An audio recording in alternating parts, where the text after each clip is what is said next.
Going to রস খেতে।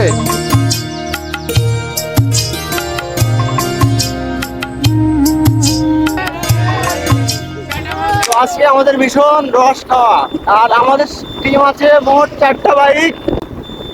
তো পিছনে দেখতে পাচ্ছেন সবাই।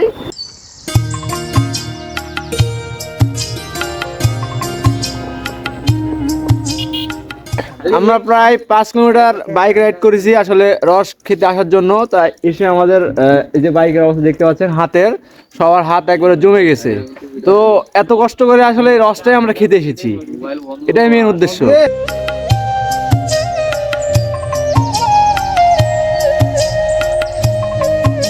আসলে অনেক ঠান্ডা, আসলে যারা শখে আর কি বের হয়, কিন্তু আসলে অনেক ঠান্ডা যা আমি বুঝতে পারলাম আজকে। একে বউ নাই, তার মধ্যে রস খাইতেছে, রসের বাড়িওয়ালা বন্ধ।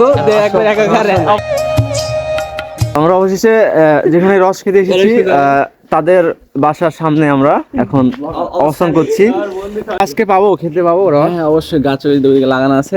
বাড়ালে ঘুমাচ্ছে তো বনি, বাড়ালে দিবে রস খুলে। ও আচ্ছা আচ্ছা, ধন্যবাদ।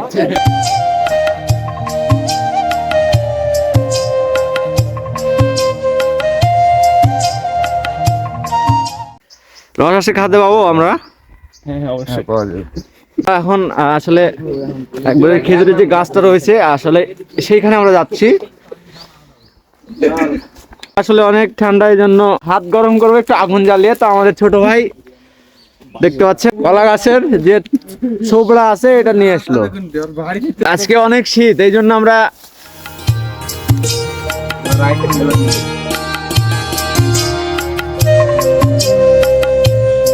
আসলে ভোরের সকালে এরকম একটা আগুনের তাপ আসলে মনকে অনেক শান্তি করে দেয়। হ্যাঁ, মনকে অনেক শান্তি করে দেয়, দেখতে পাচ্ছেন। আর হাতটা আমাদের অনেক জমে গেছিল, এই জন্য আমরা আসলে আরো আগুনটা জ্বালিয়েছি। হাতটা একটু গরম।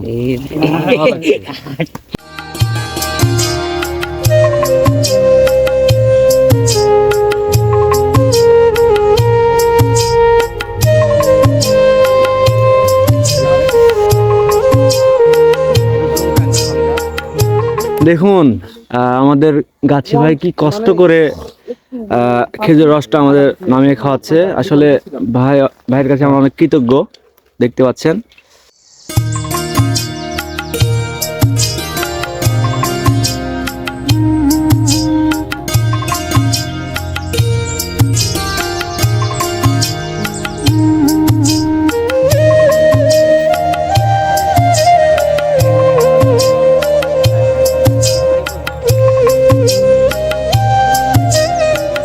টাটকা রস।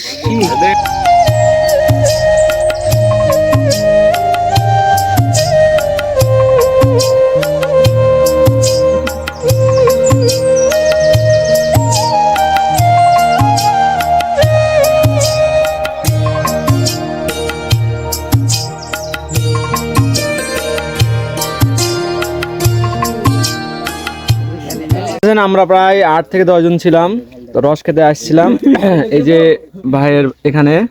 তো ভাই অনেক কষ্ট করে আমাদের রস এই ভোর সকালে নামিয়ে দিল এবং আমরা খাচ্ছি। ভাইকে অনেক ধন্যবাদ। সেই স্বাদ।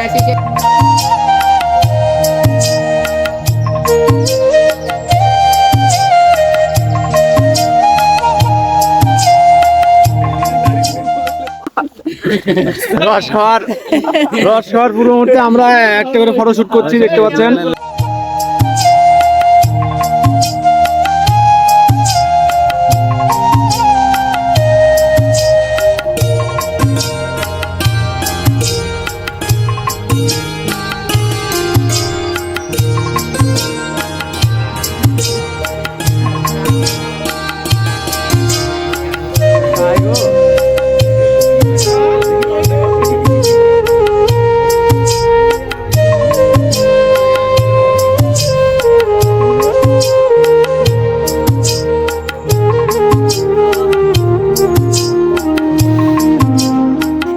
তো অবশেষে আমাদের খেজুর রস খাওয়া আলহামদুলিল্লাহ ডান।